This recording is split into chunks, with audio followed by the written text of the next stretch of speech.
Yomon xotin misoli go'zal kiyingan chayonning o'zidir. Biz ilmni dunyo uchun o'qigan edik. Ilm esa bizga dunyoni unuttirdi. Xotinlarga itoat etmang. Ularga qarshilik qilib turmasangiz, uydan baraka ketadi. Gunoh qilib tavba qilgan kishilar bilan o'tiring.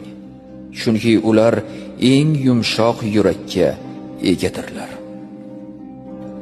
Maslahat bermaydigan odamlarda yaxshilik yo'q va nasihat eshitishni yoqtirmaydigan odamlarda ham yaxshilik yo'q.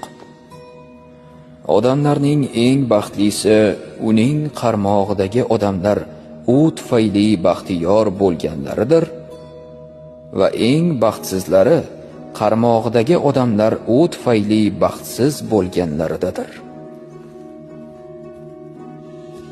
Zolimni kechirish mazlumga zulm qilishdir.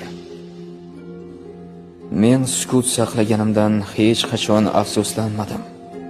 Lekin gapirib qo'yib juda ko'p marotaba afsuslandim.